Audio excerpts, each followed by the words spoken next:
Hey, what's up everybody? Danny Lightning back with another CSR2 video. Today I'm going to give you a guide for Showdown. Alright, we're going to look at matchmaking and how it works, how the game decides to match you up with other players.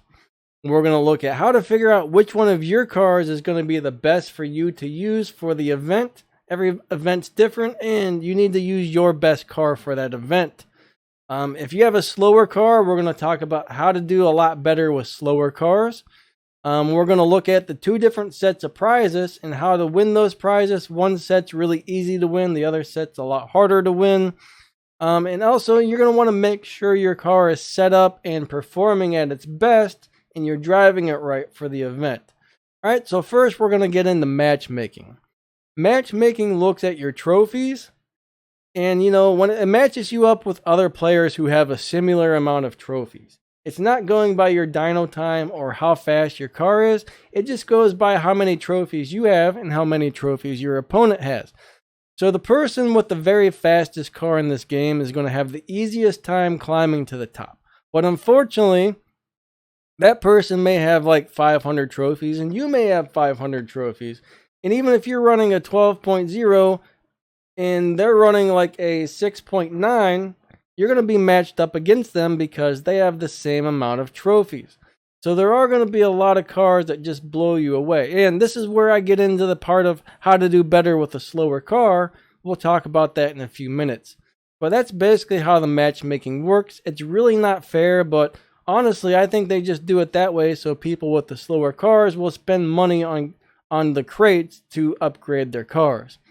But that's how the matchmaking currently works. But don't let that deter you. There's still a lot of prizes and stuff you're going to be able to win, even if you don't have one of the fastest cars in the game. All right? The matchmaking looks at how many trophies you have versus how many trophies your opponent has, and it puts you guys together according to the amount of trophies you guys have. Now, figuring out which car to use, all right? Use the fastest car that you own, which is allowed into the event. Now, sometimes these events only allow Fords. Sometimes they only allow Porsche. Sometimes it's tier 5 cars only. Sometimes it's tier 1 cars only. You need to figure out what's the fastest car that you have that's allowed to go into this event.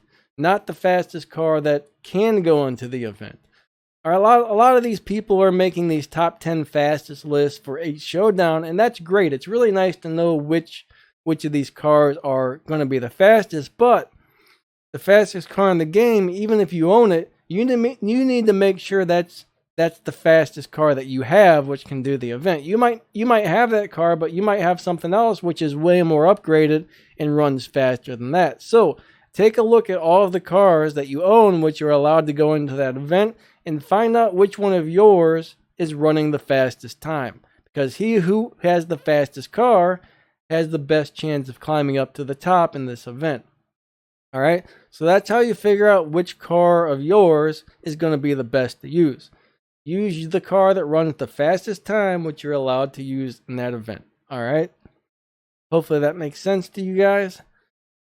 Okay, so now if you have a slower car, this should be a giant help on events where they run multiple days. Some of these showdowns run 2 days, 3 days, 4 days, and 5 days. Some of them only run 24 hours. Now, on the 24-hour ones, this may not be a big help, but on the multiple day ones, slow cars can do much better. Okay, on day 1, go in and just start racing until you're losing most of your races, and at that point, it's time to stop racing. All right, move on to day 2. Do the same exact thing. Go in, keep racing and racing and racing, and when you can't win anymore, stop. Go back in day 3 and do the same thing. And repeat that until the event ends. All right. Now, the first day, all the cars start out at the very bottom. Nobody has any trophies. Now, as the event goes on, the really, really fast cars earn more and more and more trophies, and they slowly work their way up to the top. So on day 1, you're going to be matched up with all these really fast guys because they got the same amount of trophies as you. Now, on like day 2, you won't see as many fast cars unless somebody's like getting a late start at the event. Same thing with day 3 and day 4. All the fast cars have climbed way up the ladder. and you're still like down at the bottom. They might have like 2,000 trophies, and you're down towards the bottom with, say, 500 or 800 trophies. Well, since they got all those trophies and you don't, you're probably not going to get matched up with all those fast cars anymore. You're going to get matched up with other cars who are running a little slower. So, on the multiple day events, the slower cars can do pretty good. All right. So far, I think around 1,800 trophies is the best I've gotten on one of these showdowns so far. That's really not so bad. Like, I just did pretty well on the Porsche showdown we just had, and I don't know, I had a fun time with it. All right. But that's pretty much the deal. The slower cars always do better on the later days. Now let's go look at the prizes. There's actually 2 lists of prizes on Showdown.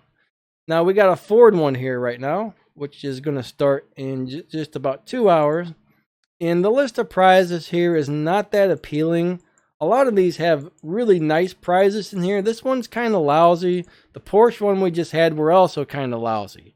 All right, I mean, they're not bad. They're nice. I'll be happy to grab all of these. But once I complete the first 50 races, no matter what, if I win or lose those 50 races, I'm going to get every prize on this first list here.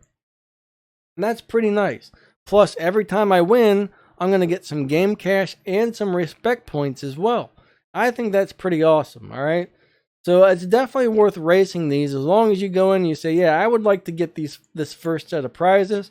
Go in and do this, all right? Go ahead and collect all that stuff. Win or lose, you get these first set of prizes for the first 50 races. After you complete 50 races, you've already earned everything here and you stop earning these. Now, the second set of prizes goes by how many trophies you earn. So every time you hit one of these trophy milestones, you get one of these prizes here. Let's just say you hit 1,000 trophies and earn these 20 keys, and then you start losing and you get back below 1,000. You're still going to get to keep those keys. They're not going to take them away from you if you go back down, but that's how you earn the second list of prizes. Of course, the fastest car in the game, if they've got it maxed out and they know how to drive it, plus tune it right, they're going to be able to get the 3,000 trophies. Some of us with slower cars are probably going to get stuck around 500 to 1,500 trophies or something like that. But there's still a lot of prizes and stuff to be had, even if you can't make it to the top. So in my opinion, these events are definitely worth running, even though the matchmaking is not really fair and whatever, but you will still earn a lot of nice prizes off of them. All right, so the next thing is going to be pretty much make sure your car is set up and performing at its best for the event.